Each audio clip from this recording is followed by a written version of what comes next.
Bonjour à tous, bienvenue à ce webinaire d'1h30 consacré à la facturation électronique. Bonjour Paul. Bonjour Christelle. Alors, nous tenons tout d'abord à remercier notre président Nicolas Ferrand pour sa confiance, sa contribution. Malheureusement, son emploi du temps ne lui a pas permis d'être présent aujourd'hui parmi nous. Avec Paul, nous tenions aussi à remercier l'ensemble des membres du comité numérique du Conseil régional PACA, ainsi que Malika et Lucie pour leur contribution. Alors, je me présente très brièvement. Donc, je suis Christelle Loraison-Fourquet, expert comptable, commissaire aux comptes, mais aujourd'hui, c'est en tant que membre de la du comité numérique que j'assiste, que j'accompagne donc mon président Paul pour donc cette présentation. Alors Paul, qui est aussi expert comptable, commissaire aux comptes et également éditeur de logiciels, va nous expliquer en 1h30 pourquoi la facturation électronique, c'est maintenant. Un webinaire en 3 temps pour comprendre et mettre en œuvre donc la facturation électronique. Une première partie sera consacrée au fondement juridique de la facturation électronique, l'écosystème de la facturation électronique et enfin, comment mettre en œuvre cette facturation électronique. Alors, pendant que je vais résoudre ce problème de défilement de slides, je te donne la parole, Paul. Merci Christelle. Bon, donc on a un petit problème technique qui va être rapidement résolu. Donc, tout d'abord, ce webinaire est issu de la formation qui a été conçue par le CNOEC, par le Conseil national. En fait, normalement, c'est un webinaire, c'est une formation qui dure 3h30. Donc, volontairement, nous l'avons simplifié pour la limiter à 1h30. Donc, on s'est appuyé dessus, mais en retenant l'essentiel. Notre objectif, effectivement, c'est bien d'insister sur les éléments essentiels de la réforme, de manière à vous permettre d'appréhender les actions à entreprendre et définir votre feuille de route pour l'année 2023. Parce que quand le titre du webinaire, c'est la facture électronique, c'est maintenant, c'est une réalité. Il faut que nous soyons prêts en 2023. Le 1er juillet 2024, on le dira durant le séminaire, toutes les entreprises doivent pouvoir recevoir des factures électroniques. Donc, nous y sommes et nous allons essayer de vous présenter tous les éléments caractéristiques de cette réforme.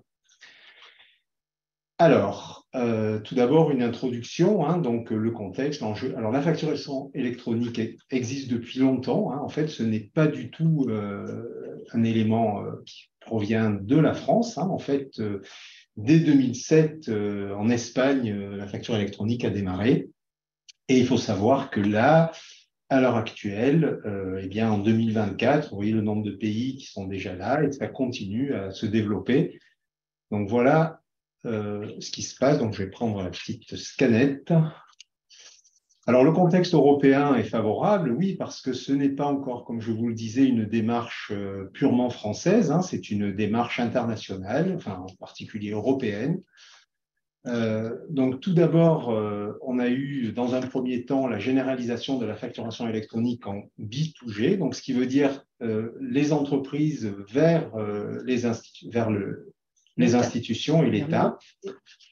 Et puis, eh bien, maintenant, nous arrivons à la généralisation du B2B, c'est-à-dire entreprise avec entreprise. Et c'est un travail, effectivement, qui est porté par l'UE. Voilà. Alors, quelques chiffres clés pour montrer combien cette réforme est importante. En fait, actuellement, on chiffre la perte en TVA entre 20 et 25 milliards.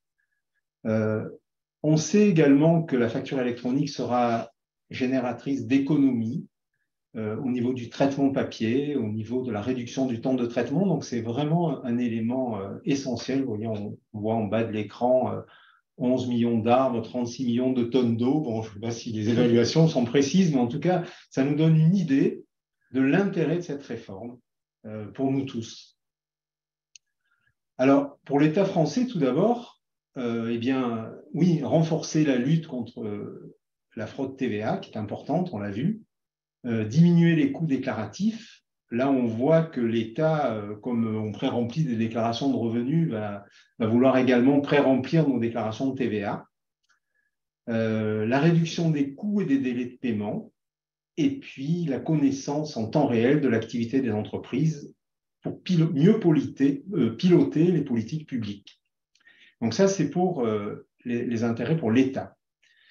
Pour les entreprises, bien ça, évidemment, gain de temps, réduction de coûts de traitement, amélioration du suivi, amélioration du pilotage de l'activité, réduction et amélioration du traitement des litiges et une concurrence plus loyale entre les entreprises en évitant la fraude à la TVA. Alors, en quoi, en fait, ça améliorera le traitement des litiges? Est-ce que tu peux nous expliquer très brièvement? Eh bien, parce que, en fait, là, on est dans la validation de la facture en amont et l'automatisation possible du paiement fait que, finalement, s'il y a une validation de la pièce, ce qui veut dire qu'on accepte la facture. On ne va pas être dans un schéma dans lequel on envoie une facture et puis, en fait, par la suite, n'étant pas payé, on va relancer. Donc, voilà l'idée, en fait. Hein. C'est le fait de donner un statut à la facture émise, validée, etc., payée. Alors, bénéfice attendu pour les experts comptables, c'est quand même ce qui nous intéresse aujourd'hui, en tout cas, en premier chef. Alors, tout d'abord, un élément qui pour moi est extrêmement important, c'est de se dire qu'aujourd'hui, on a toute une série de produits qui permettent de traiter automatiquement la donnée, mais on n'a encore pas grand-chose pour transporter la donnée. Et on le voit bien dans les cabinets, qu'est-ce qui nous empêche de travailler en temps réel? C'est souvent que la donnée n'arrive pas. C'est-à-dire qu'on est tributaire, finalement, de l'action du client qui va nous pousser ou pas des factures. Donc là, eh bien, nos cabinets vont pouvoir recevoir toute la donnée. Alors la donnée bancaire à travers l'open banking, bon, ce n'est pas le sujet d'aujourd'hui, mais c'est une réalité. Et la donnée, évidemment, facture à travers la réforme de la facture électronique. Et c'est quand même, pour moi, l'ultime étape. Alors, en suppression de l'intervention humaine, j'exagère, parce que c'est quand même pas tout à fait le cas. Mais en tout cas, c'est une étape qui va nous permettre de supprimer beaucoup de tâches, en ce sens que l'IA va traiter la donnée et donc elle va être transportée, tout va fonctionner de manière efficace. On va pouvoir proposer de nouvelles missions parce qu'il faut qu'on s'approprie le numérique et notamment le sujet de la facturation électronique. Le numérique peut et doit, à mon point de vue, devenir un centre de profit pour les cabinets. Donc, ce qui veut dire que les cabinets doivent s'impliquer et on doit avoir du service numérique auprès de nos clients et auprès de nos entreprises. Ce qui veut dire que là aussi, c'est aussi une reconfiguration un petit peu de nos compétences. Et puis, l'élément aussi qui est essentiel, c'est qu'on garde la maîtrise de la donnée. Donc, rester au cœur de la donnée. Voilà. Moi, quand j'ai débuté, il y avait la boîte à chaussures. On se disait, c'est génial parce que finalement, on était maître de la donnée. On ne pouvait pas nous la prendre. On était les seuls à pouvoir finalement trier les boîtes à chaussures. Aujourd'hui, avec tout ce qui arrive, l'expert comptable pourrait très bien ne plus avoir cette maîtrise et donc c'est un peu dangereux pour la profession. Donc je crois qu'effectivement, c'est aussi un élément sur lequel il va falloir rester présent, garder le contrôle de la donnée et de manière à pouvoir encore mieux pérenniser nos cabinets à l'avenir. Alors là, on va attaquer les trois parties que Christelle nous a décrites tout à l'heure. Hein. Donc, on va commencer par les fondements. Hein. Donc, le régime fiscal. Alors, on s'est limité au fiscal, hein, puisque c'est une réforme qui est avant tout fiscale, qui est autour de l'article 289 du CGI. Alors, je ne vais pas insister outre mesure là-dessus parce que ce n'est pas essentiel pour ce séminaire, mais il faut savoir que, voilà, un assujetti, l'article 289.1, un assujetti doit émettre une facture. Le 289.2 traite des mentions obligatoires d'une facture et le 289.5 traite du statut de la facture qui doit être authentique, intègre, lisible et conservé de manière fiable jusqu'à la fin de sa période de conservation. Ce qu'on appelle la piste d'audit fiable. Voilà, absolument. Hein, alors la piste d'audit fiable, elle se situe à la fois en amont et elle se situe en aval. En fait, hein, exactement. Voilà, hein, donc il faut savoir que c'est effectivement un élément qui est important et on va voir qu'avec la facture électronique, les choses évoluent. Notamment avec les articles 289.6 et 289.7. Hein, donc je ne rentre pas dans le détail, hein, vous aurez de toute façon le PowerPoint pour le retravailler et ce n'est pas essentiel par rapport au webinaire d'aujourd'hui. Mais ce qu'il faut savoir, si on veut se résumer, c'est que actuellement, la piste d'audit fiable est théoriquement obligatoire, hein, bien qu'elle ne soit pas toujours présente aujourd'hui chez nos clients. Enfin, en théorie, elle est obligatoire. On a la facture papier et la facture électronique simple. Ce qui est intéressant dans la facture électronique telle qu'elle est conçue par la nouvelle réforme, c'est que la PAF, en fait, la piste d'audit fiable, n'est plus obligatoire. Donc, c'est un élément quand même de simplification. Et donc, que ce soit des factures EDI, on y reviendra, ou que ce soit des factures signées ou scellées, effectivement, le fait qu'elles soient finalement ne sont plus modifiables nous permet effectivement de nous passer de la PAF. Alors, ça, c'est un point quand même qui est extrêmement important, hein, parce que beaucoup d'entreprises encore ignorent que les factures papier et les factures électroniques simples n'ont pas l'obligation de faire l'objet de pistes d'audit fiables, alors que pour qu'elles soient considérées, ces deux factures, donc papier et électronique simple, comme factures, elles doivent faire l'objet d'une piste d'audit fiable. Sinon, il y a un risque de rejet de comptabilité et de déductibilité. Avec les factures EDI et les factures signées ou scellées, on n'aura plus ce problème. On n'aura plus donc cette obligation de documenter la piste d'audit fiable. Absolument. Donc, une source de gain de temps, d'efficacité et également de sécurité fiscale. Alors, le panorama des textes. Alors, vous voyez que depuis 2006,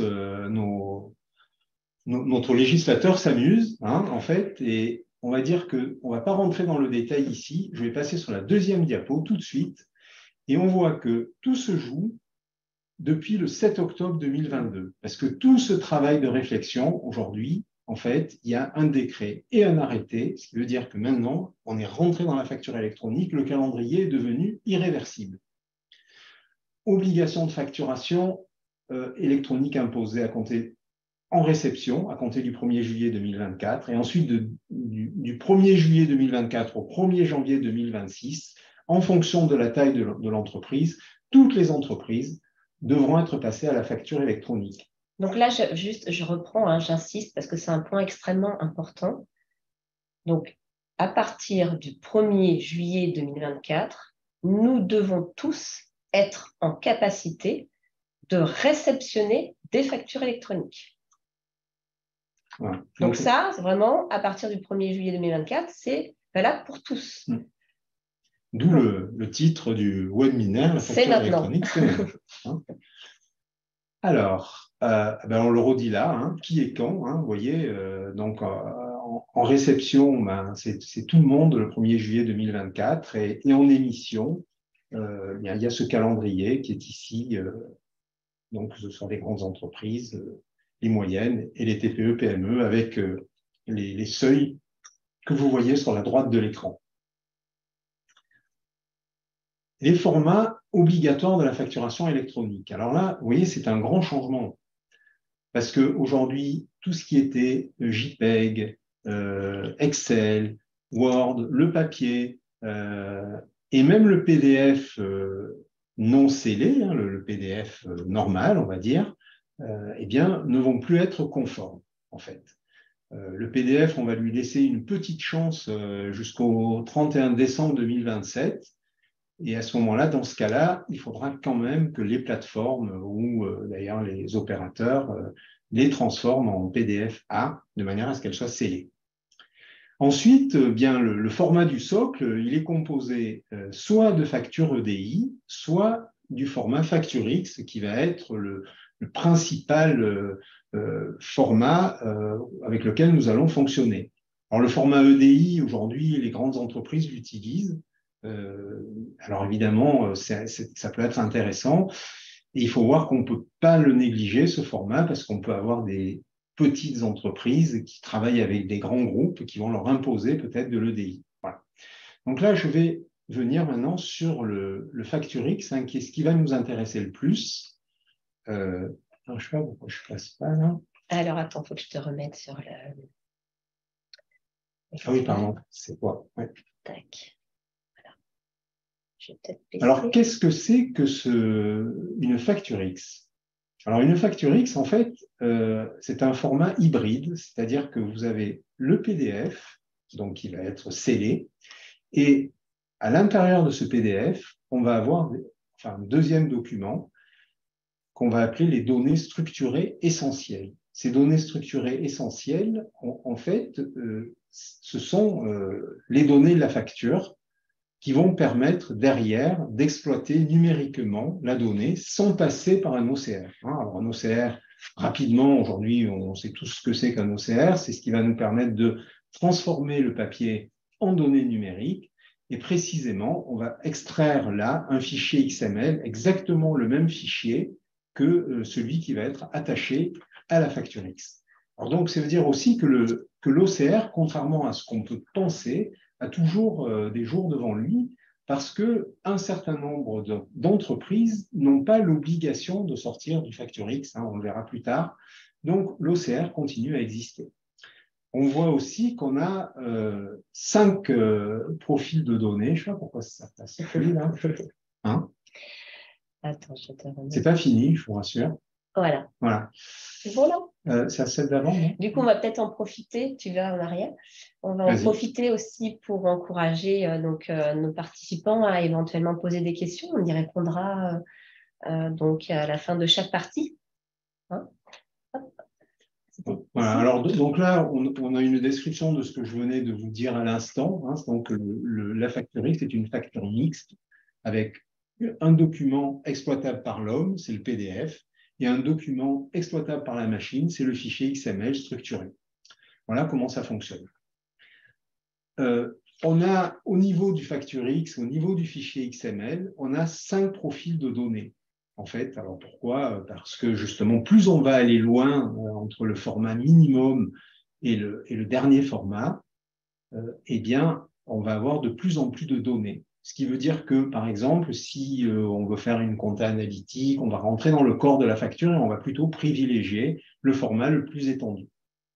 Dans le format minimum, c'est le format minimum fiscal, il ne permet pas, quand on voit les données qui sont dessus, on voit qu'on ne peut pas vraiment générer une comptabilité un peu complexe. Donc, globalement, on est plutôt sur le format WL ou le basique, en fait. D'accord. Donc, nous, en tant qu'experts comptables, si on veut justement rester maître de la donnée, jusqu'à quel format serait pertinent pour nous, pour notre métier?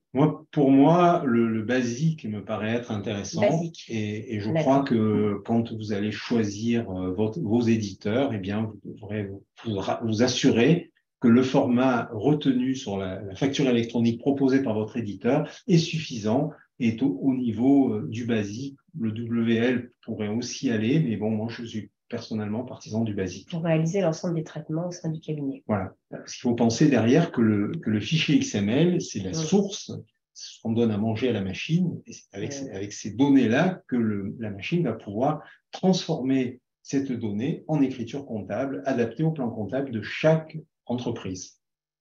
Très bien.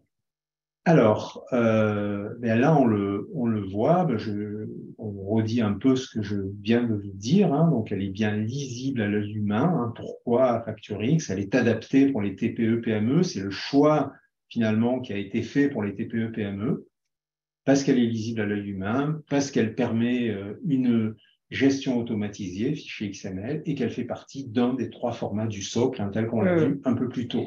Et on est exonéré de la PAF. Si elle est scellée. Absolument. Il faut qu'elle reste scellée. Voilà. Alors, c'est le principe du Facture X. Le Facture X doit être scellé, il doit être signé. Alors, on verra que ça, c'est en train d'évoluer parce que scellement plus signature, c'est complexe, ça coûte cher.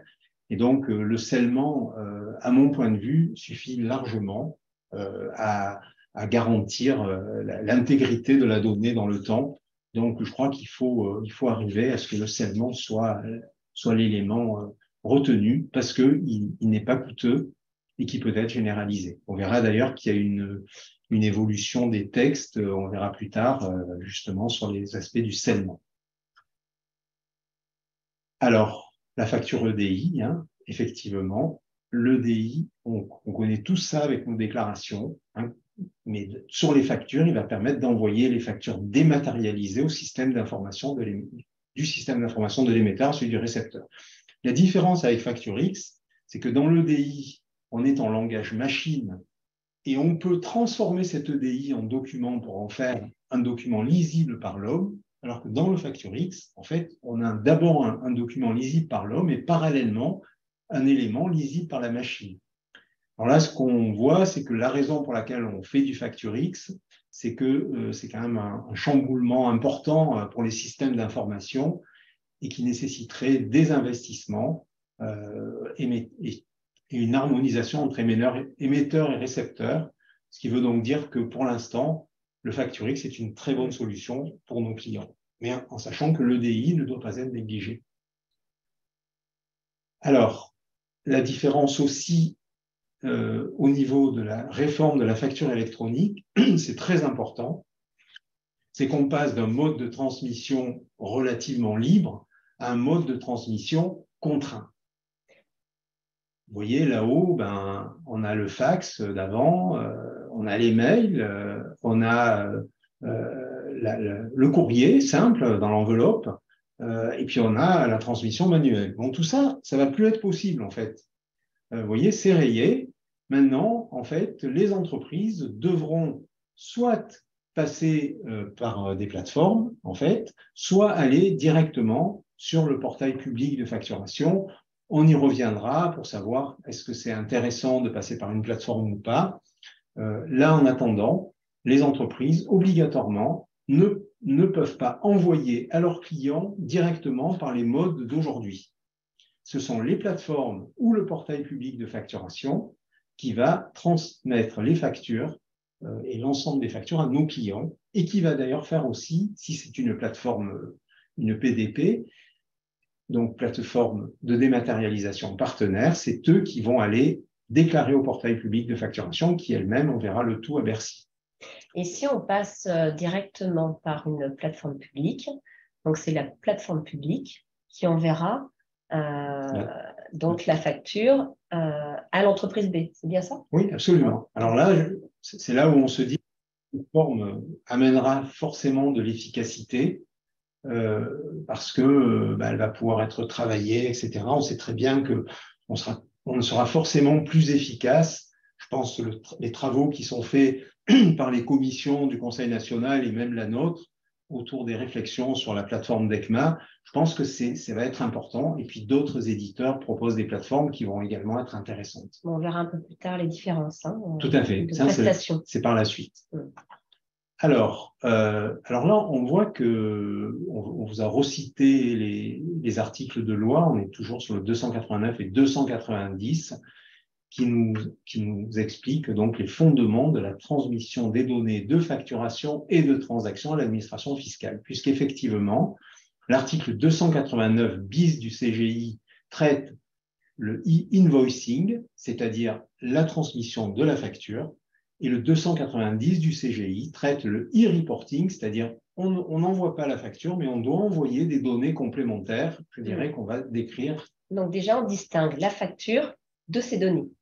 Absolument. Il y a absolument. deux documents, la facture et les...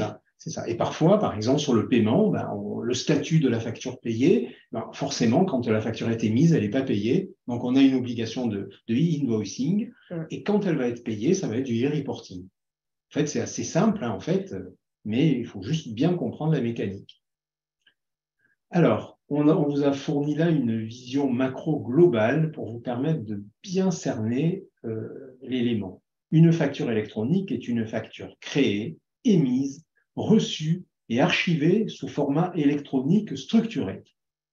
Ça, c'est la définition, c'est important. Il faut également transmettre les autres informations nécessaires à la TVA, c'est le e-reporting.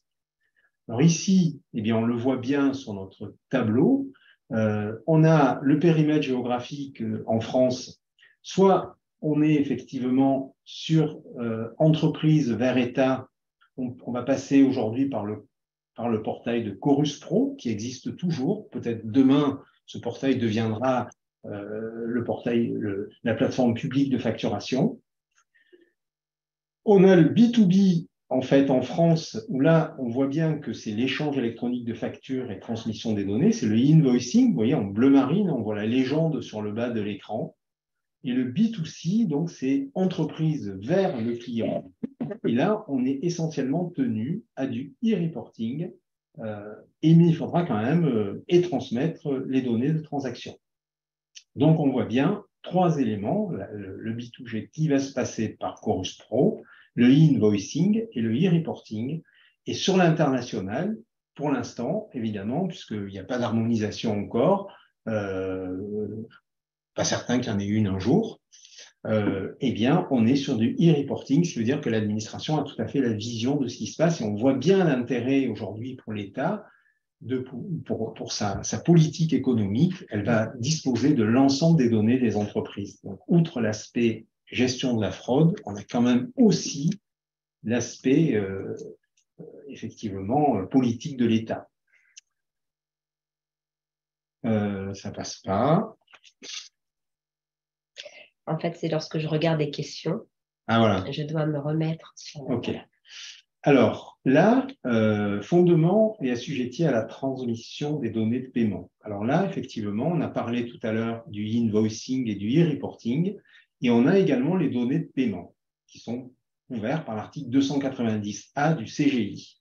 Pourquoi? Parce que les données de paiement sont utiles, puisque notamment le fait générateur de la TVA pour les prestataires de services, c'est le paiement. Donc là, évidemment, on va être amené à devoir déclarer les éléments de prestation de service de manière à pouvoir déterminer l'assujettissement à la TVA. Et là, c'est important parce que on voit bien là que pour fournir tous ces éléments, ce sera peut-être pas aussi simple que ça, parce que ça veut dire qu'il va falloir non seulement traiter les factures, mais également traiter les paiements. Et là, on voit bien qu'on est en train d'arriver aussi vers l'open banking, bien que ce ne soit pas le sujet d'aujourd'hui, mais qui va être un élément pour moi déterminant pour le suivi des pièces et le suivi des paiements et les déclarations de TVA qui vont avec. Et c'est une des différences majeures entre les deux plateformes, entre la plateforme, enfin, les plateformes partenaires et la plateforme privée, puisque la plateforme privée ne permettra pas alors, en fait, ce n'est pas vraiment la plateforme privée, c'est l'opérateur de dématérialisation. Public. Oui, à la plateforme publique, d'accord. Donc la plateforme publique, elle va avoir des limites. Alors, en réalité, on ne connaît pas encore toutes les limites de chacune des plateformes, mais a priori, on est là, sur le côté paiement, il va falloir quand même qu'on soit capable d'envoyer au portail public le statut de la facture une fois émise. Et c'est là-dessus qu'on saura qu'elle est payée. Donc, il y aura quand même cet aspect qui va compter, mais qui ne va pas être aussi simple que ça à gérer. Mais on ne pourra pas réaliser les règlements de cette plateforme. Voilà. Absolument. C'est une des grandes différences. Absolument, absolument. C'est-à-dire que sur ceux qui voudraient que leurs clients fassent leur facture directement sur le portail public, ils pourront. Il y aura un logiciel ultra simplifié qui ne va pas forcément répondre aux besoins des entreprises, mais qui va être là et sur lequel il n'y aura pas effectivement la possibilité d'envoyer les paiements, voilà, de gérer les paiements. Donc, en résumé, vous voyez ici ce petit tableau qui est intéressant. Donc, le vendeur, ça peut être un assujetti. Ça peut être un assujetti qui a des opérations exonérées à 100%. Ça peut être un assujetti prestation de service imposable sur les encaissements. Donc, 3 catégories pour le vendeur. L'acheteur va pouvoir être un assujetti avec une opération exonérée ou un non assujetti à la TVA. Donc, on voit bien là les conséquences. Dans l'assujetti, eh bien, on a soit du e-invoicing, soit du e-reporting, et on a des cas de factures libres, on le voit bien là, qui vont justement, si ces factures libres ne sont pas émises au format facture X, on va là avoir à nouveau besoin de l'OCR. Ce qui veut donc dire que pour avoir un système d'information complet, on va devoir continuer à avoir un système dans lequel vont cohabiter différents moyens de traiter les pièces. Alors, je te propose déjà de répondre à 2 questions à ce stade, notamment la première qui était de dire en réception, donc y compris pour les associations alors. Oui, alors si elles ne sont, si les associations ne sont pas assujetties à la TVA, en fait, pour moi, en fait, aujourd'hui, on ne peut pas refuser de recevoir une facture électronique. Donc, ce qui veut dire que si l'émetteur envoie une facture électronique, l'association doit pouvoir le récupérer, effectivement. puisqu'on ne peut pas refuser la facture électronique. Voilà. Voilà, donc je pense que j'ai apporté la réponse. Et puis, en émission, oui. Il y aura possibilité de facture libre, mais aussi de e-reporting. En tout cas, il ne faudra pas oublier de transmettre l'e-reporting. Tout à fait, qui pourrait être dans un deuxième temps. Parce que, par exemple, les données de paiement en particulier, on va le voir après, hein, elles ne sont pas forcément connues au moment où j'émets la facture. Elles ne sont même jamais connues. Donc, ces données-là vont venir après. Alors, il faut savoir que les plateformes vont fournir aux éditeurs des API qui vont leur permettre de recevoir et d'envoyer de la donnée émanant de nos systèmes d'information. Donc ensuite, il y avait une deuxième question, on en a répondu en partie. Donc, les micro-entrepreneurs sont-ils concernés par la facture électronique? La réponse est oui. Voilà, on le voit dans ce tableau. Et en cas d'émission auprès des particuliers de facture, qu'en est-il? Voilà, alors en fait, on le voit, globalement, on va livrer un non-assujetti, hein, donc on est sur une facture libre. Ce qu'il y a, c'est que je ne me vois pas aujourd'hui avoir un système d'information dans lequel, en fonction de la qualité de la personne qui reçoit la pièce, avoir deux types de factures, en fait. Alors c'est vrai qu'après, il pourra y avoir des circuits différents pour éviter éventuellement de passer par la plateforme, mais comme il y a quand même une obligation de e-reporting derrière, je pense que, à mon avis, il faudra envisager un système très normé dans lequel, à partir du moment où on livre, si on ne livre évidemment que des non-assujettis, on n'aura que du e-reporting, mais si on est des systèmes mixtes où on a des assujettis et des non-assujettis, je pense qu'il faudra qu'on ait un système global. Voilà. Et quant à la micro-entreprise, c'est de manière à ce que l'administration puisse suivre l'évolution des seuils. Donc, elle aussi aura l'obligation de e-invoicing. Alors, on nous fait le reproche d'utiliser des termes anglo-saxons. Donc, on va vraiment... e-invoicing, en fait, c'est juste on transmet de manière dématérialisée une facture, l'invoice, la facture, et e-reporting, on transmet donc un rapport de données à l'administration fiscale. Parce qu'in fine, ce qui intéresse l'administration fiscale, c'est les données de la facture, des échanges, des transactions. Et on voit sur le bas de l'écran les données de paiement, hein, évidemment, pour les assujettis prestataires de services, en fait. Allez, on répondra aux autres questions un peu plus tard. Alors, on passe à la diapo suivante. Alors, du coup, il faut que je remette, excuse-moi. Voilà. OK. Alors, les sanctions. Alors, attention que là, il y a des sanctions très lourdes. Ce qui veut dire que la réforme, aujourd'hui, elle est en place. On ne peut pas se dire, on verra ça demain. On y est là. On y est, c'est obligatoire. Et regardez les sanctions. Non-déductibilité de la TVA pour l'acheteur. Bon, étude en cours. Hein. Risque de perte d'agrément pour la PDP. Donc, vous voyez que les PDP également vont devoir, on va en parler plus tard, hein, mais elles vont devoir être également fonctionner de façon très cohérente et surtout respecter les cahiers des charges hein, de l'administration.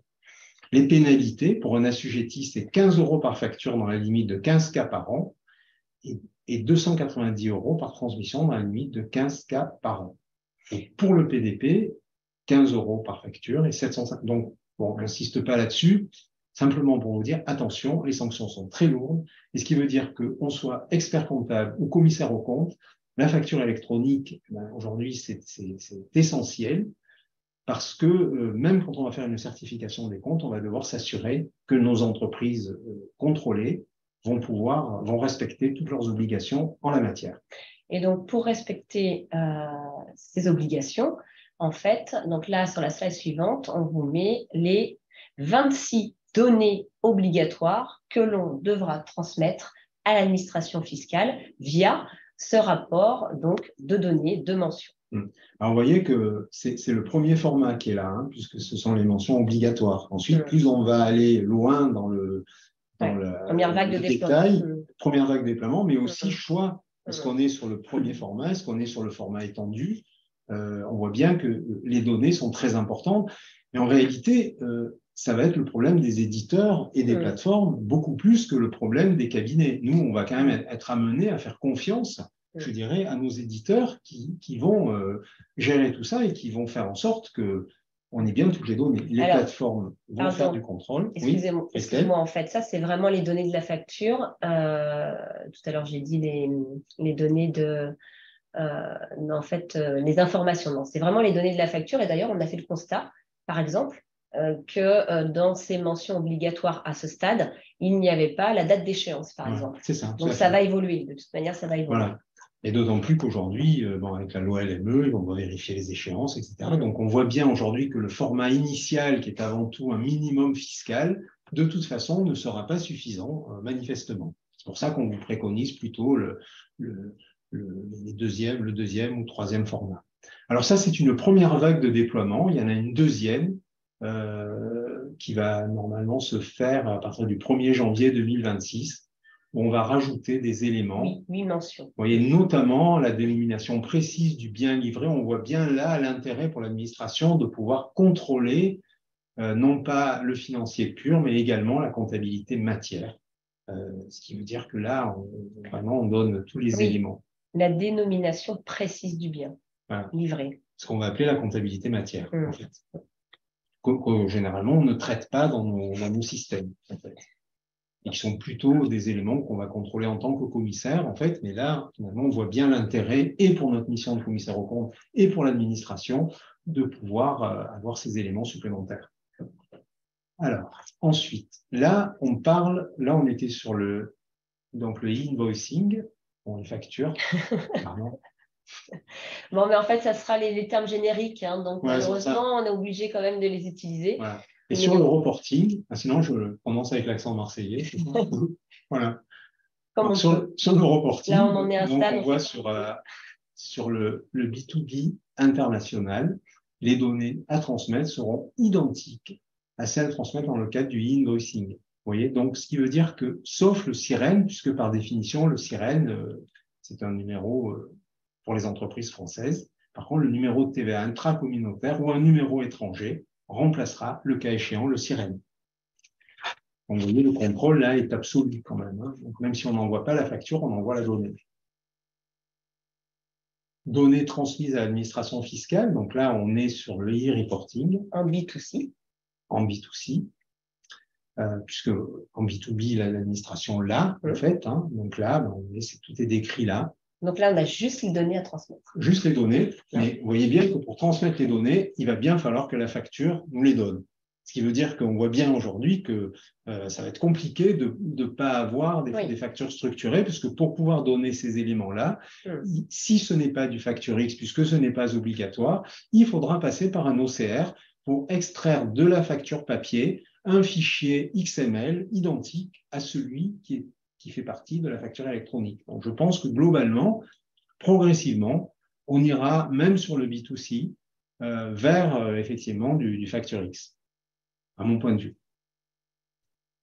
Alors, là, on rentre sur les données de paiement. Donc, vous voyez la troisième catégorie, le fameux bleu de la première diapo, où on doit effectivement permettre à l'administration de suivre les paiements, donc date d'encaissement, etc., montant encaissé par taux d'imposition. Vous voyez, ça ne va pas être aussi simple, hein, parce que si vous avez une facture avec plusieurs taux qui est payée partiellement, voilà, on a quand même un certain nombre d'éléments à mettre au point, et avec l'administration fiscale et avec les éditeurs pour définir des règles, en fait. Hein.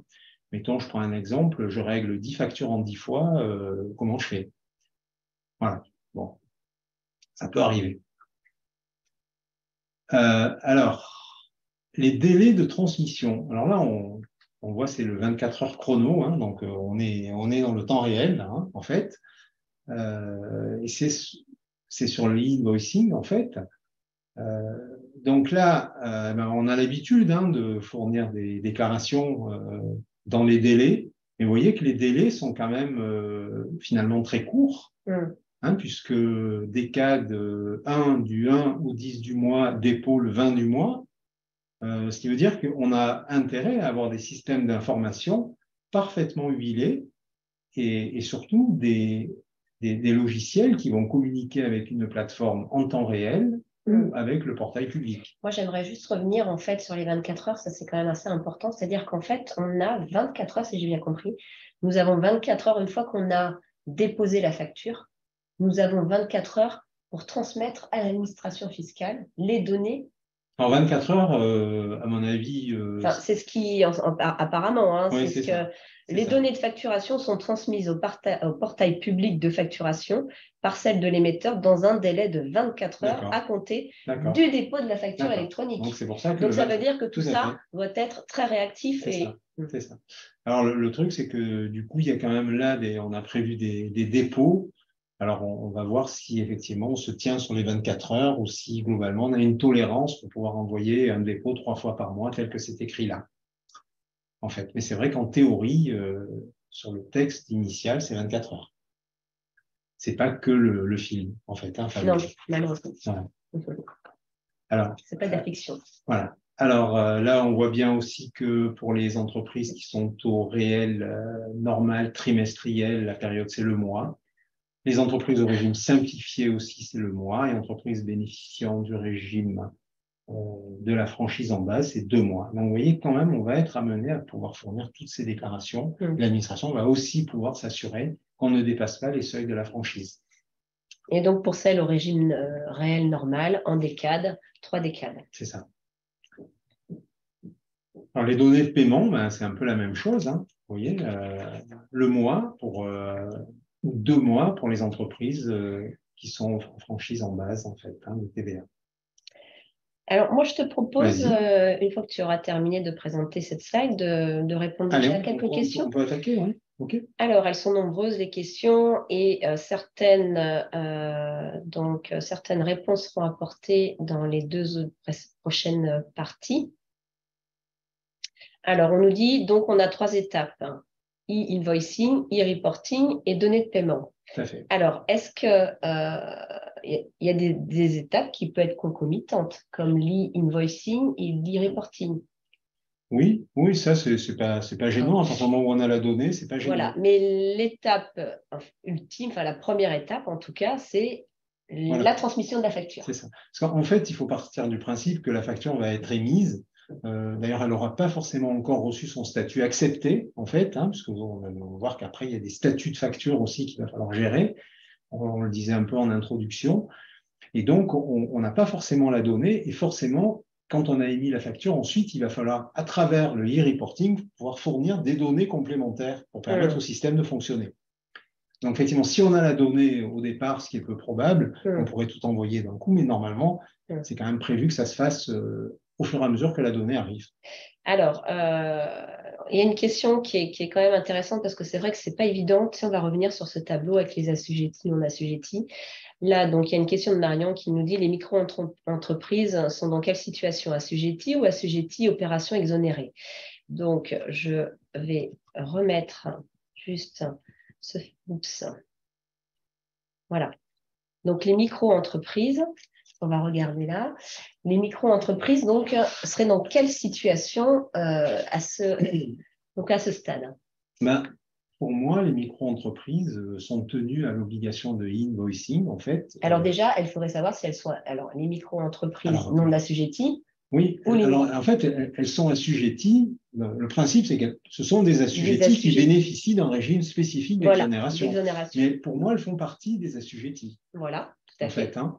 Donc, ce qui veut dire que pour moi, le e-invoicing concernerait aussi les micro-entreprises. Et donc, elles seraient dans la colonne assujetties. Absolument. Avec des opérations exonérées. Oui, je verrais ça comme ça. Et encore, ce n'est pas vraiment une opération exonérée, parce qu'une opération exonérée, par définition, c'est une opération qui ne rentre pas dans le champ d'application de la TVA, alors que la micro-entreprise, quand elle est assujettie, c'est un assujetti qui bénéficie d'une franchise, mais en fait, elle peut à tout moment payer sa TVA. Donc pour moi, la micro-entreprise est un assujetti qui ne paye pas la TVA tant qu'elle n'a pas dépassé les seuils. Et donc, je dirais que pour moi, elle rentre dans la catégorie du invoicing. Pour moi, en fait. Mais on va voir un peu ce qu'on nous dit. Je ne vois pas. Mais pour moi, la micro-entreprise, c'est le seul moyen pour l'administration de suivre et de pouvoir notamment revenir ensuite a posteriori en fonction du dépassement des seuils sur un régime qui aurait été appliqué à tort. Alors, moi, selon moi, hein, c'est un assujetti qui est en opération exonérée. Et après, effectivement, dès qu'elle passe les seuils, elle devient, tu vois. Ouais. Ouais. Alors ça, ce que je vous propose sur cette question-là, qui est peut-être pas aussi évidente que ça, on va vous y répondre par écrit. Donc, merci de l'avoir posé. Voilà. Parce que là, toutes les questions auxquelles déjà, voilà. par faute de temps. Moi, ma vision, c'est qu'on serait sur du e-invoicing quand même. D'accord. Alors, très rapidement.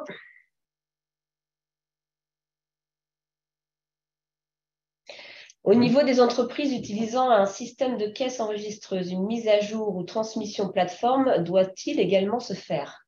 Alors, en théorie, la plateforme, pour l'instant, n'est pas conçue, je dirais, pour recevoir des opérations de caisse, mais on peut raisonnablement se dire que tout va passer à terme par les plateformes, et notamment ces caisses enregistreuses connectées, parce que ce sera un moyen pour l'administration fiscale de contrôler. D'ailleurs, j'en profite au passage pour souligner aussi une difficulté, c'est-à-dire quand, par exemple, vous allez acheter de la papeterie au géant casino, est-ce que le géant casino à la caisse va pouvoir émettre une facture au format facture X?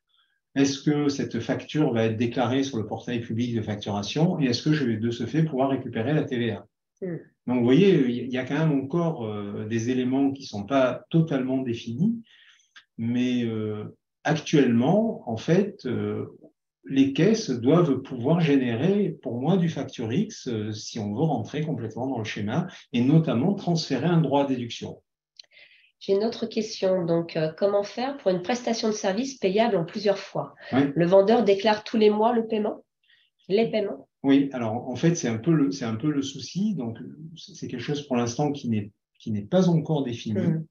Mais pour moi, la solution va être de dire, si j'ai un paiement qui porte sur plusieurs factures, je vais fixer une règle dans laquelle je vais dire que je paye par priorité la facture la plus ancienne et je paye partiellement la suivante, etc., jusqu'au moment où j'ai payé le tout.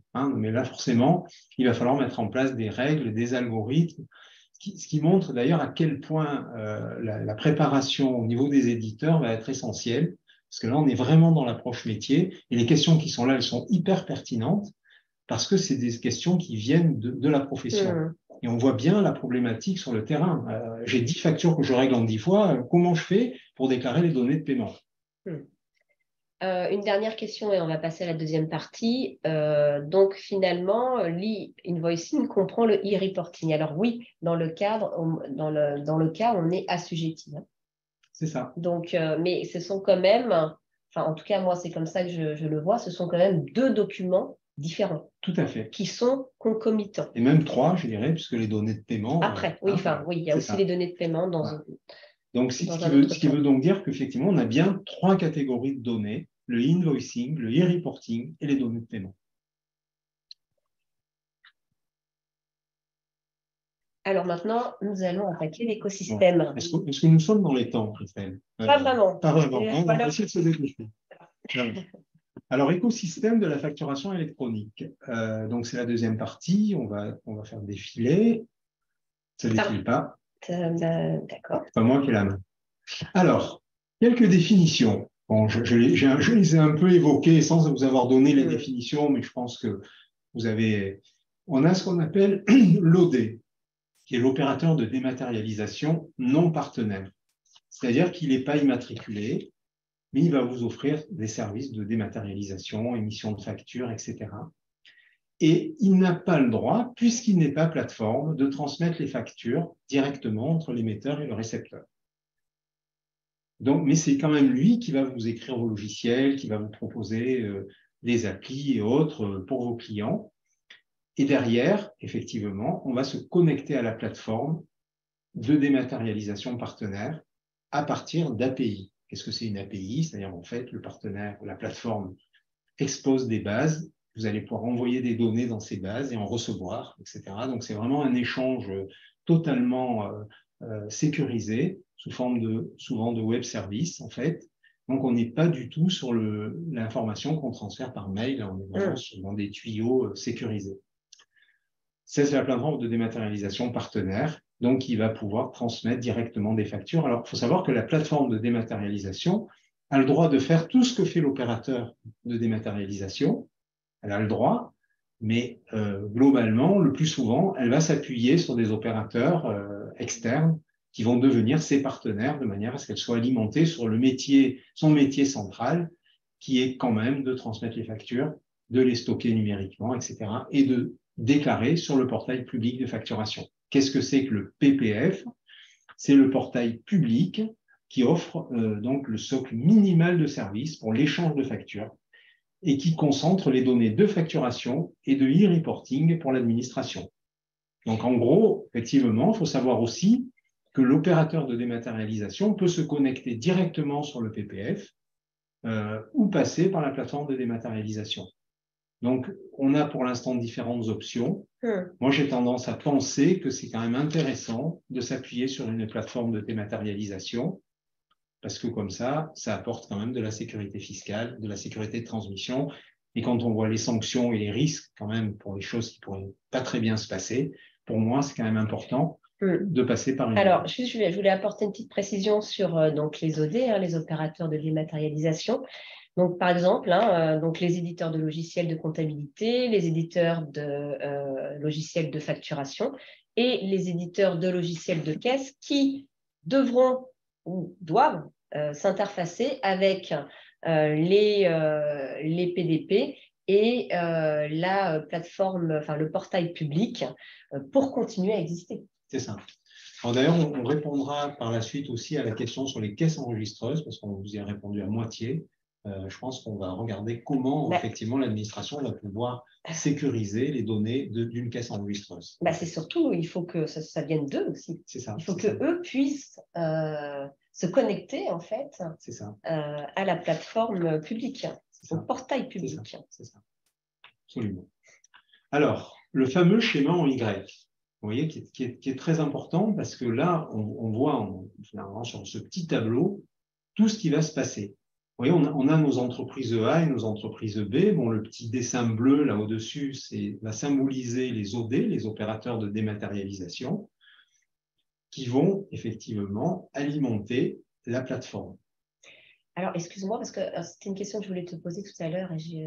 Est-ce que tu as des exemples déjà à nous donner de plateformes privées que tu connais? Eh bien, pour l'instant, il faut quand même savoir que les plateformes, on va le voir après, elles sont en phase de construction, puisque justement, il y a un agrément à obtenir, etc. Donc, aujourd'hui, quand on envoie des factures, par exemple à ECMA, on les envoie actuellement par mail. On pourra les envoyer demain par des API, mais les obligations ne vont pas être les mêmes que celles qu'on aura à partir du 1er juillet 2024. ECMA étant, donc, ça serait le service jefacture.com. Absolument. Absolument. C'est-à-dire, c'est la plateforme de l'ordre, en fait, puisque l'ordre, on le sait, est une association qui gère jeudétour.com, jefacture.com, etc., et qui représente ça. Alors, il faut savoir aussi qu'il y aura d'autres plateformes que celle de l'ordre. On voit bien qu'il y a une flèche là entre la plateforme privée 1 et la plateforme privée 2, ce qui veut dire qu'on va avoir ce qu'on va appeler l'interopérabilité interplateforme. On va le voir après, ça. On va le voir après, mais c'est important de bien le percevoir. Et ensuite, surtout ce schéma en Y. Voilà. Et tout ça finit sur le portail public de facturation, d'émission et de réception. Et ça finit évidemment derrière au niveau de l'administration fiscale. Voilà. Et on voit bien dans ce schéma que les entreprises ont la possibilité de passer directement par le PPF. Donc, il n'y a pas d'obligation de passer par une plateforme. Ça veut dire que les opérateurs de dématérialisation pourraient décider de travailler directement avec le portail public. D'ailleurs, ça me permet de rebondir un peu sur une remarque d'un confrère ou d'une consoeur qui était de dire, mais finalement, quel est l'intérêt de payer finalement, les factures vont revenir plus chères en passant par une plateforme privée qu'en passant par une plateforme publique gratuite. Ouais. Maintenant, la plupart des plateformes privées, mais on attend un petit peu de voir ce qu'ils nous proposent, vont proposer des services complémentaires qui vont, nous, cabinet d'expertise comptable, mais aussi nos clients, être un gain non négligeable de temps. Parce que la facture aujourd'hui, papier ou même PDF, elle a un coût. Ouais, c'est ça. Elle représente un coût.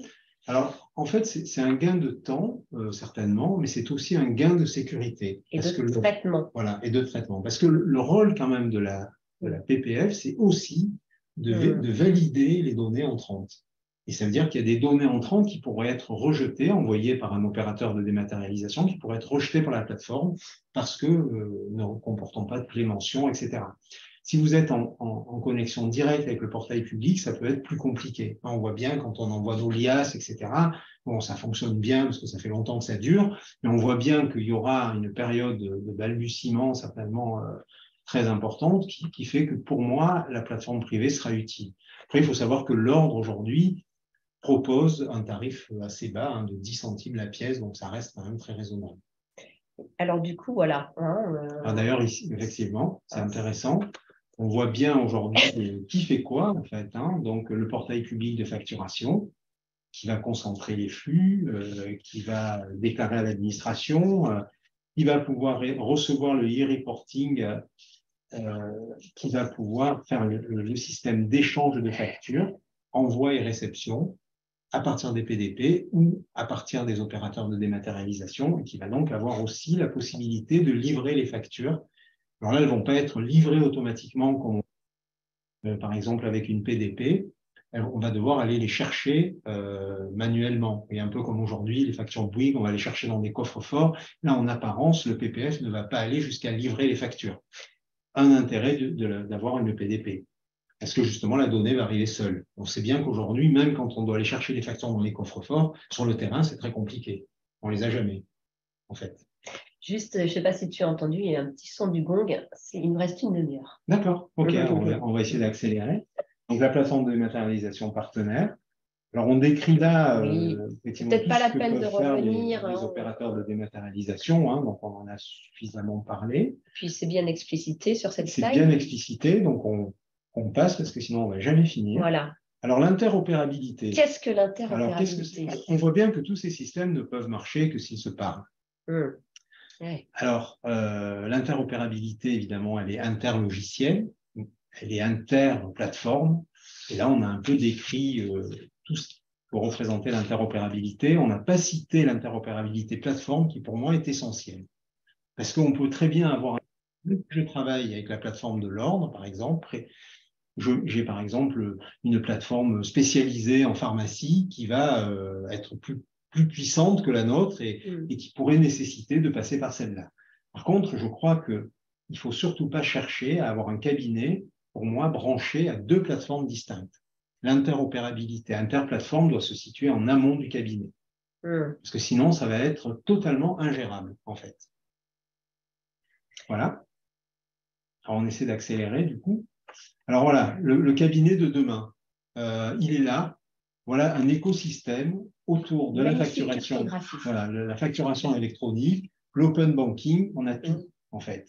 Alors on voit les outils de facturation de trésorerie, le cas où l'entreprise utilise ses propres outils, les outils fournis par le cabinet ou préconisés par le cabinet, et puis le cas où vous avez un client qui a un CRM un peu plus important. Vous allez quand même néanmoins pouvoir lui proposer de travailler avec la plateforme du cabinet. Ce qui veut dire que c'est un service aussi qu'on offre à nos clients qui ne sont pas des clients de tenue. On a les banques qui vont permettre effectivement de pouvoir générer les données de paiement, etc. Donc c'est important de voir que le système là, on a une donnée qui est totalement transportée vers le cabinet.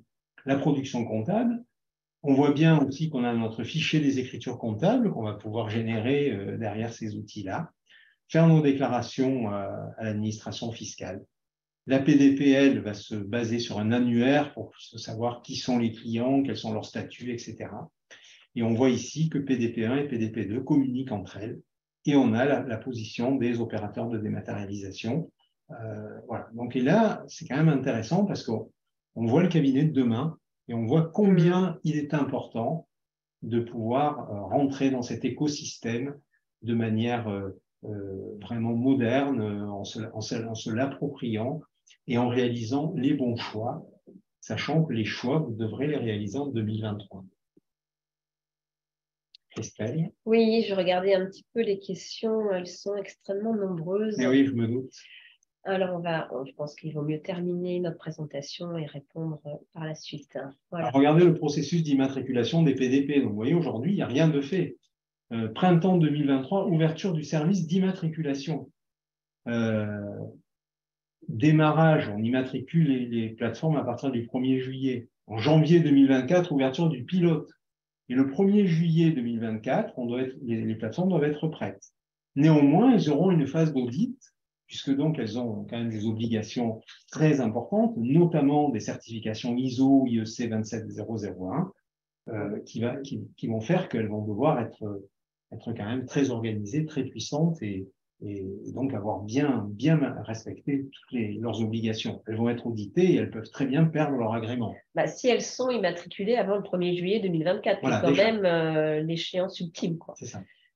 Donc, logiquement, au congrès de cette année, on peut espérer qu'on aura quand même suffisamment de matière pour déjà regarder ce qu'on a à faire, je dirais, par la suite. Bon, je pense que pour la gestion de l'annuaire, on va passer. Ce qui est important, c'est effectivement quand même d'évoquer rapidement l'archivage, la conservation et le scellement, le fameux scellement. Donc, on est toujours sur notre article 289. Là, évidemment, on a un peu de code de commerce parce que là, le fiscal, on le sait, c'est 6 ans, hein, donc, et le commerce, c'est 10 ans. Donc, forcément, nous, on va respecter le code de commerce, en fait, dans notre archivage. D'ailleurs, la PDP de l'ordre propose 10 années de conservation, en fait, du document PDF. Et ça, vraiment, en fait, hein, moi, j'insiste toujours sur ces 3 piliers auxquels j'ajoute un 4e pilier, mais la donnée doit toujours répondre à ses obligations, c'est-à-dire l'authenticité d'origine, l'intégrité du contenu, et donc sa lisibilité, et donc sa conservation, son accessibilité, et enfin sa sécurité. Donc tout ce qu'on va mettre en place, de toute manière, doit non seulement répondre aux obligations juridiques et fiscales, mais en plus à ces 4 grands piliers qui gèrent et qui géreront toutes nos données. C'est ça. D'ailleurs, c'est prévu dans le cadre de l'article 242 et on comprend bien pourquoi la piste d'audit fiable aujourd'hui n'est plus utile, puisque les PDP ont assuré la transmission des factures dans des conditions de nature à garantir authenticité, intégrité, lisibilité, à compter de leur émission jusqu'à la fin de la période de conservation, qui est donc de 10 ans. Donc, on sera soulagé à ce niveau. Voilà, tout à fait. Alors, la loi de finances pour 2023 a ajouté une petite disposition. On a ajouté une voie 4 au scellement, qui est le cachet électronique qualifié. Alors, qu'est-ce que c'est? En fait, c'est que là, actuellement, si on fait une signature, on est obligé de la faire, on le sait, pièce par pièce. Donc, c'est absolument ingérable pour les gens qui font beaucoup de factures. Donc, du coup, on a la possibilité d'avoir un cachet qualifié qui permet d'engager la personne morale et plus la personne physique, et donc de l'automatiser pour l'ensemble des factures émises. Ça, c'est en cours. Hein, ça, mais pour l'instant, on n'a pas le décret d'application encore. Alors maintenant, on va voir le statut de la facture. Ça, c'est important. Oui, c'est important. Un petit peu comme jedéclare.com, hein, les différents statuts, lorsque nous faisons nos déclarations. Donc, effectivement, je l'envoie à la plateforme ou au PPF. Je le dépose. Si ce n'est pas bon, format non accepté, on le rejette. Elle peut être refusée par le destinataire. Vous voyez, l'intérêt pour sécuriser les échanges, c'est que le destinataire doit accepter la facture. S'il la refuse, du coup, le consentement n'est pas présent. L'acceptation amène le consentement. Et encaisser, qui comprend les données de paiement. On a 10 autres statuts qui existent, qui seront prévus aussi. Et pour l'instant, on va dire que ces 4-là sont les principaux.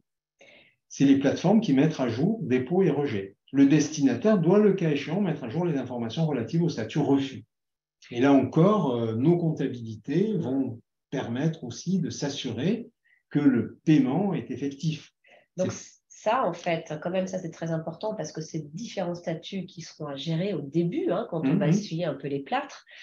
Eh bien, ça sera une perte de temps énorme à gérer. D'où peut-être l'intérêt, je dis bien, de faire appel à des OD et à des PDP. Et on va voir là, du coup, les avantages et les services complémentaires, donc certes payants, mais qui, in fine, peuvent être un gain de temps et une économie énorme. Voilà.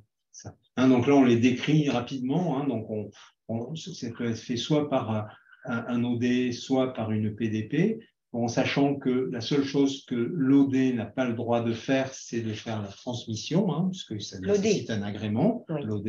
Une immatriculation. La PDP peut théoriquement tout faire, en fait. La PDP sera immatriculée. Voilà. En sachant que globalement, la PDP, par exemple, d'ECMA, elle est plutôt dans une notion de partenariat avec des OD.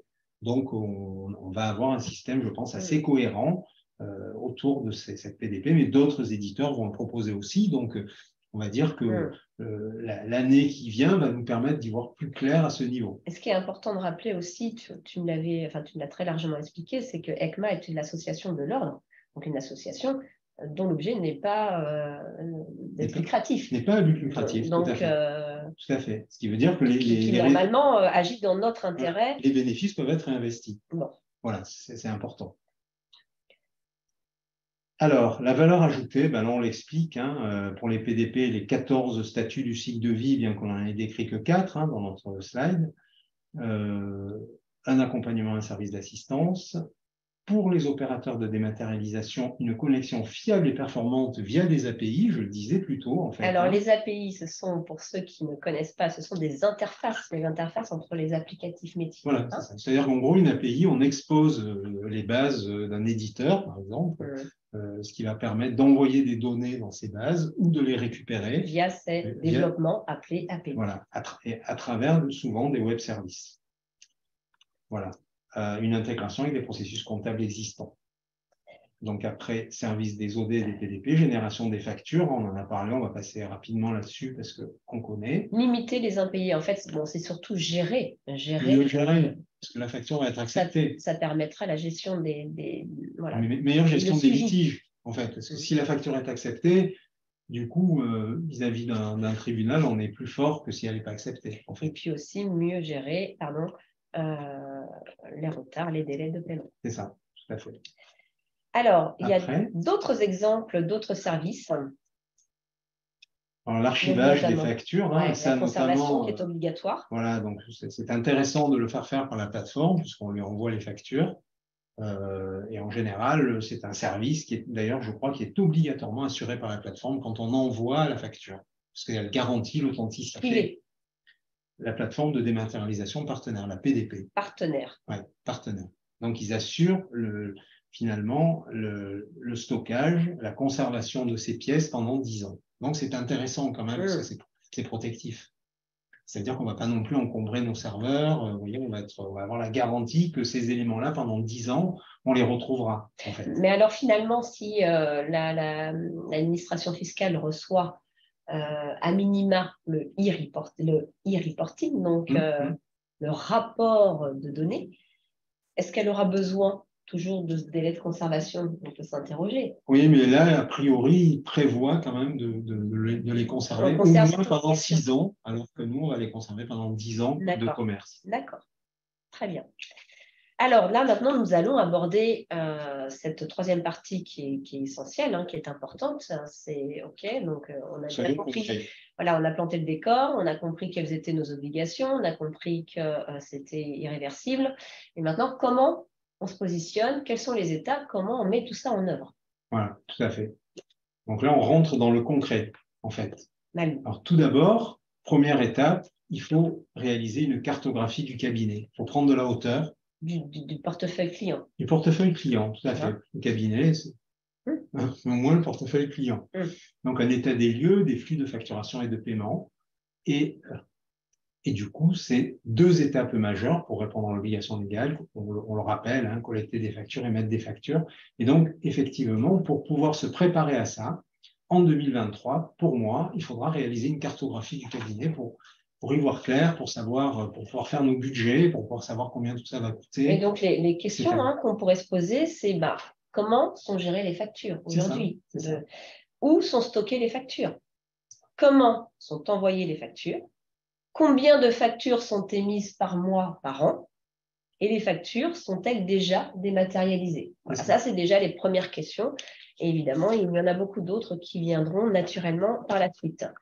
Mais donc après, en fait, on le voit ici, hein, donc Donc, le cabinet devra gérer cette période transitoire, ça c'est important parce que ça veut dire que entre le 1er juillet 2024 et le 1er janvier 2026, on va se retrouver dans des systèmes un peu mixtes, en fait.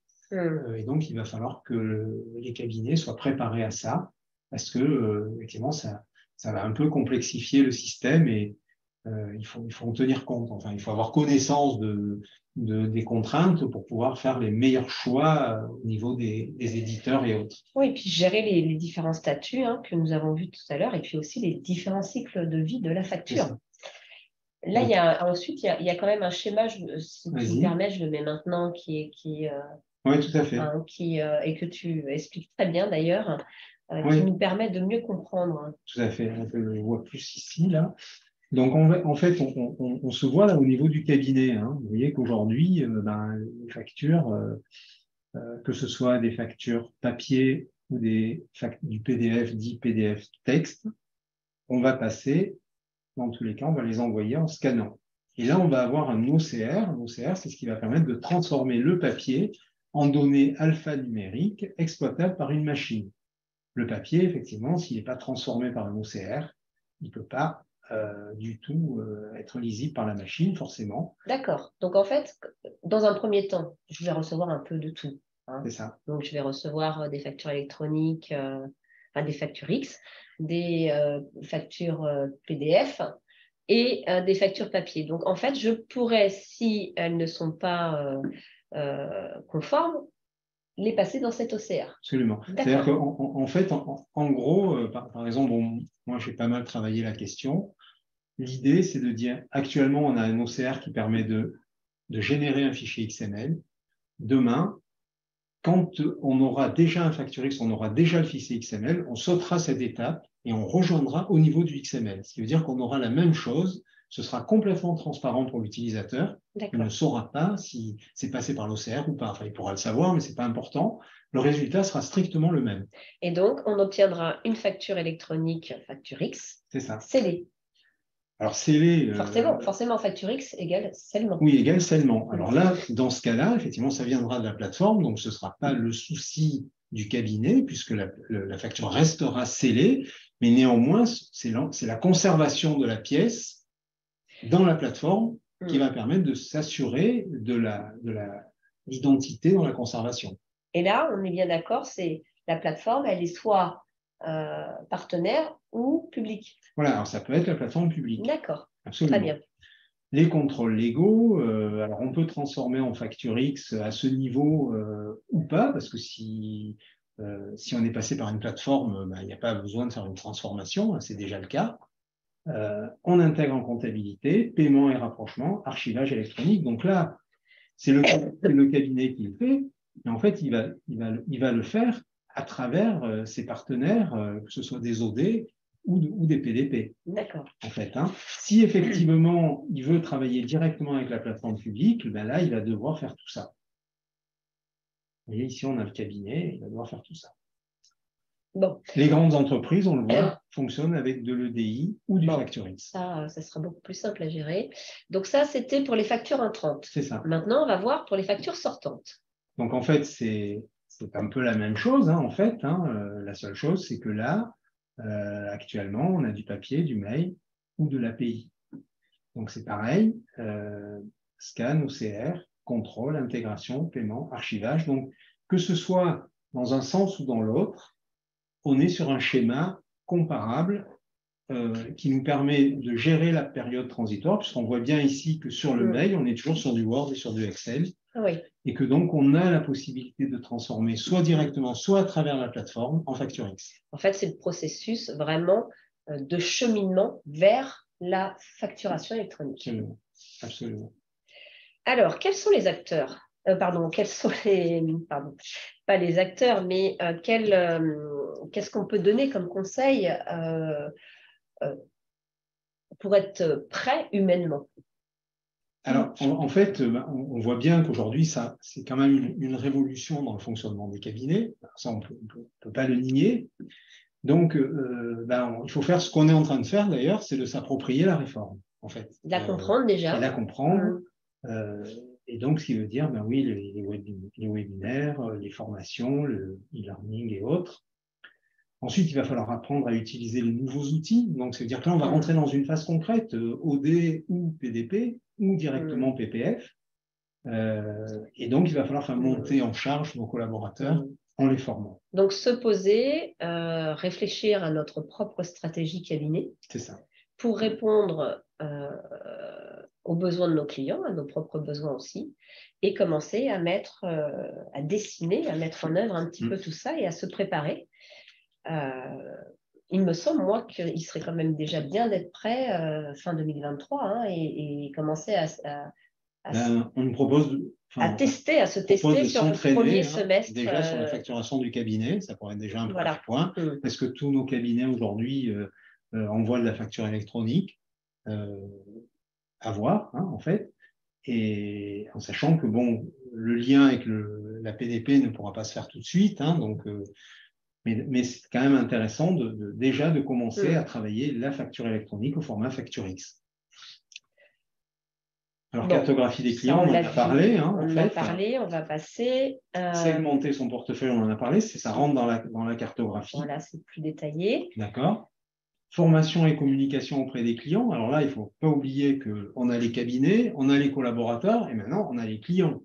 Les clients, il va falloir leur expliquer tout ça. Parce que sans eux, en fait, la donnée n'arrivera jamais et puis surtout, ils ne seront pas en conformité. Donc, on ne peut pas, en tant qu'expert comptable, aujourd'hui, se dire que nos clients ne vont pas être en conformité quand on voit les sanctions. Et quand on voit Donc, effectivement, un plan de formation. On va aborder tout ça un peu plus en détail. Donc là, on va passer d'abord... avant d'aborder les outils et le calendrier des formations, les nouvelles... Alors, les nouvelles missions, pour moi, ça peut être déjà de s'approprier le numérique et de se dire que si je propose des outils numériques à mes clients, ben, je vais pouvoir les former, mettre en œuvre. Donc, ça doit devenir des sources de profit pour le cabinet. Le numérique ne doit plus être un coût, mais doit devenir une source de facturation et de profit. Et on a aussi la possibilité d'étendre nos missions, puisque là, à partir du moment où la donnée va arriver toute seule, elle va pouvoir circuler librement entre les acteurs, on va pouvoir considérablement favoriser ce qu'on appelle le full service, c'est-à-dire que le cabinet prend en charge toute la partie administration de l'entreprise, donc générant effectivement des facturations supplémentaires. Donc on voit bien qu'aujourd'hui, la réforme, si on se l'approprie et si en tant que professionnel expert comptable, on décide de la prendre à notre compte de manière à pouvoir générer de la facturation, eh bien, on n'a que de belles choses qui nous attendent. De beaux cabinets numériques bien organisés, avec de nouvelles missions et de la facturation supplémentaire. Donc, en fait, on peut faire de cette révolution, cette transition digitale, numérique, une opportunité, voire des opportunités pour le cabinet si on se prépare en amont. Alors, moi maintenant, je vais vous présenter le nouvel espace dédié 100% gratuit à la profession et surtout vous présenter notre petite mascotte, notre nouvelle mascotte. Est-ce que tu sais comment elle s'appelle, cette petite mascotte? Phoebe. Voilà, donc Phoebe qui va nous accompagner dans cette transition, hein, cette grande révolution et donc nous apporter un certain nombre d'outils et d'informations. Alors d'abord, nous avons donc déjà cet espace gratuit dédié à la profession et sur le site privé de l'ordre. Ensuite, il se découpe en plusieurs modules, notamment donc vous avez donc le calendrier de formation en région. Donc nous allons vous proposer un certain nombre de dates. Donc on se propose de commencer en mai. Hein. On avait décidé initialement de commencer à partir du 25 mai et de déployer donc tous les 15 jours, donc en présentiel et en distanciel, donc des formations sur un format de 3h30 environ, hein, avec des places limitées à 20 personnes.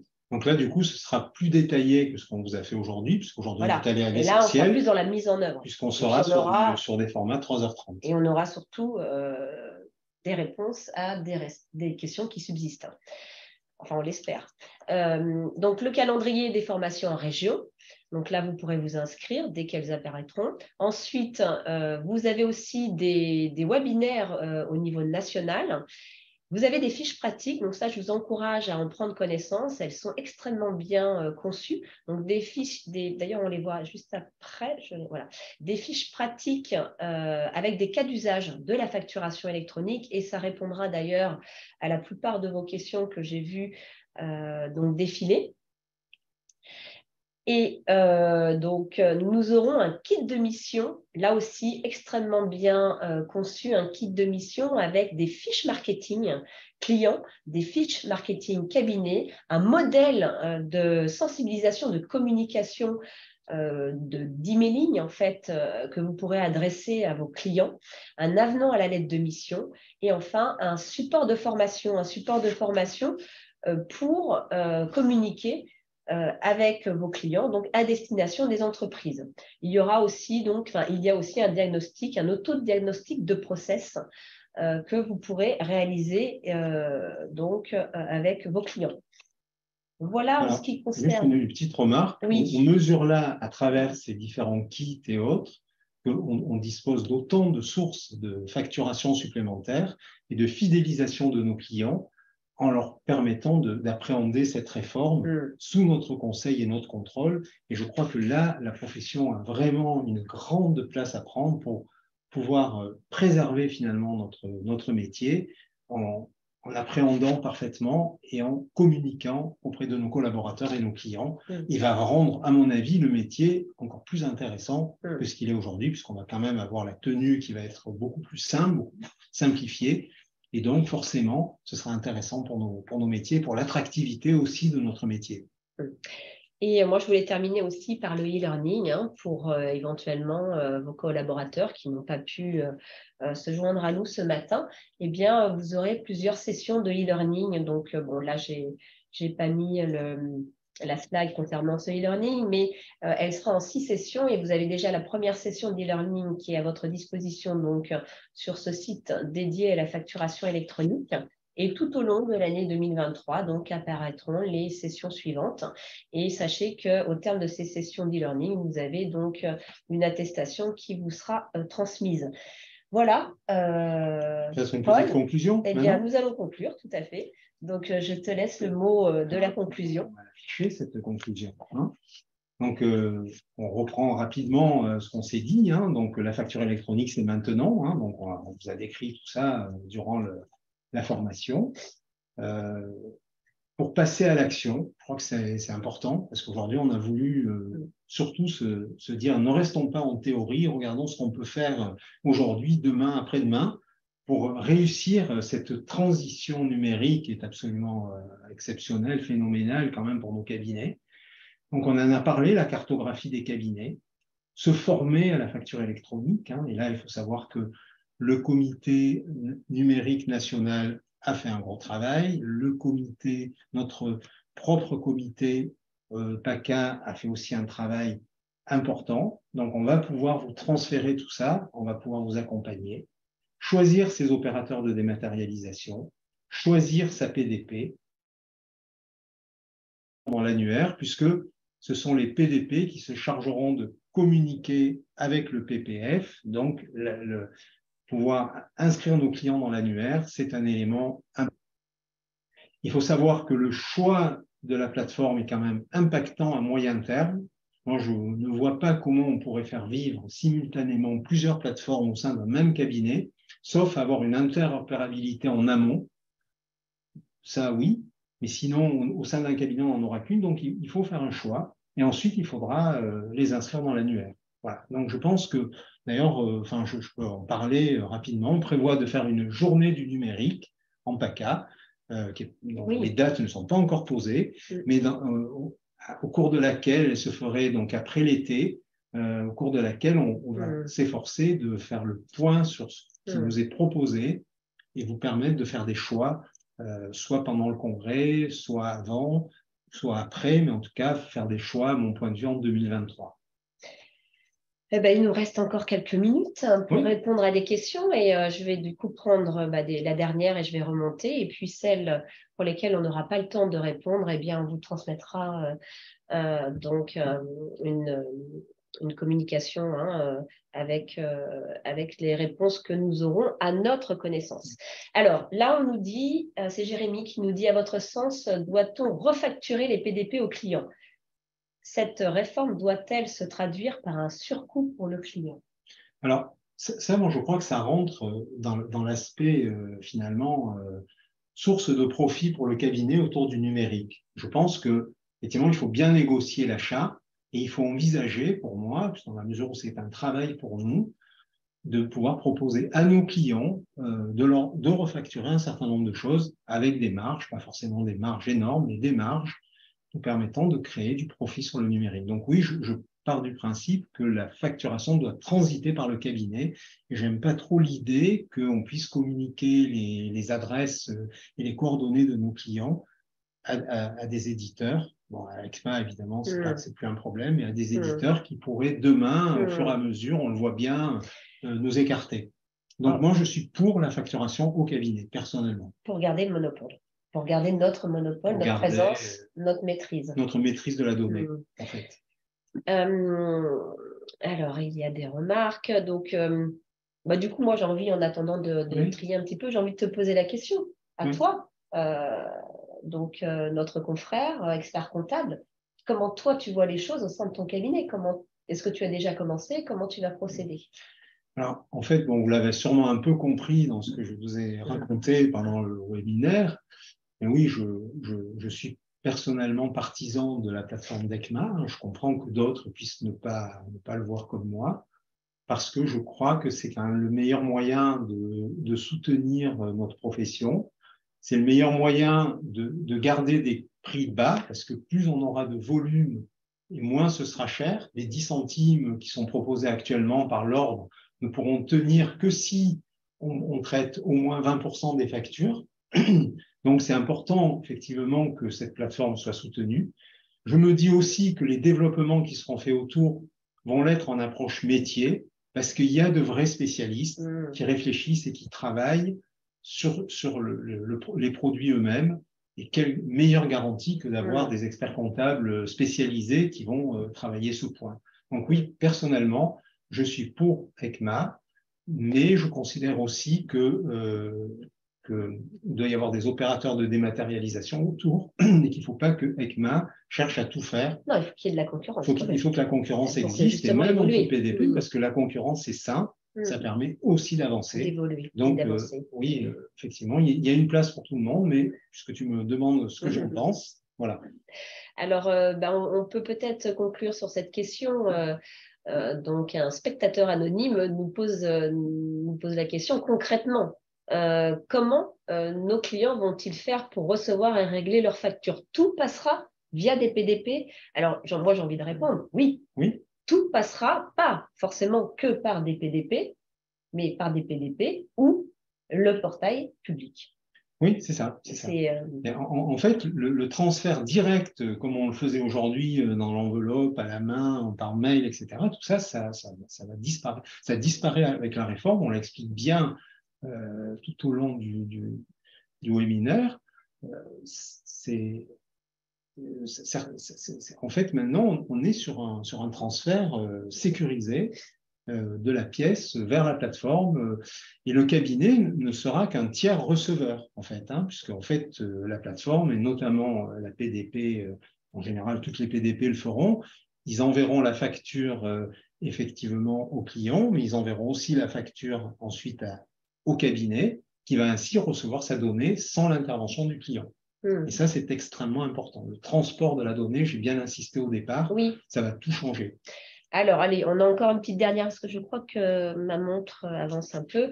Une petite dernière. Donc, toujours ce spectateur anonyme qui nous dit concrètement comment réceptionner les factures de nos clients. Eh bien, déjà, de se préparer en amont. Oui, tout à fait. Alors, de faire un choix. C'est ça. Et après, de toute façon, on les recevra à travers les plateformes. Mais de faire un choix quant à la plateforme. Oui, tout à fait. Alors là, par contre, évidemment, si certains de nos clients ne sont pas sur la plateforme de l'ordre, il peut y avoir l'interopérabilité interplateforme où on va pouvoir, si la plateforme du client est d'accord pour nous envoyer les factures directement, on va la recevoir. Donc logiquement, effectivement, l'expert comptable a un grand rôle à jouer. Et je pense que ce soit la plateforme d'ECMA ou les plateformes tierces qui travaillent avec nous, qui sont les partenaires de la profession depuis longtemps, je suis convaincu qu'on aura effectivement accès à cette information. Et donc, ce sera le nouveau canal d'arrivée des factures vers le cabinet. Voilà, bon, bah, écoute, je pense que nous avons fait le tour de la question. Donc, il y aura une autre session en mai de prévu. Voilà, donc, qui durera beaucoup plus, 3h30. Beaucoup plus longtemps. Là, on a vraiment voulu, en cette période chargée fiscale, on a voulu vraiment condenser au maximum donc nos propos et surtout l'idée c'était de vous sensibiliser sur l'urgence et surtout de vous expliquer en quoi la facturation c'est maintenant qu'il faut y réfléchir, c'est maintenant qu'il faut commencer à s'organiser et c'est maintenant qu'il faut l'intégrer dans notre stratégie, notre activité. Je vois qu'il y a une question là de Fabrice. Eh ben oui, mais il y en a plein de questions. D'accord, ok. On peut pas, on va libérer. Donc, ce qu'on va faire, si vous êtes d'accord, on va répertorier toutes les questions, voilà, et on va tâcher de vous répondre par écrit, en fait, pour ceux celles qui ont participé. auxquelles on n'aurait pas répondu à travers donc notre présentation et nos propos. Merci vraiment vous étiez extrêmement nombreux ce matin. Merci pour votre présence, merci pour votre attention et puis surtout merci pour vos questions. Eh bien, bon courage, bonne chance et au plaisir de vous retrouver à d'autres sessions. Merci à tous. Et au revoir. C'est une belle aventure quand même pour notre profession et on va l'entreprendre et la réussir tous ensemble. C'est une opportunité. Voilà. Au revoir. Au revoir.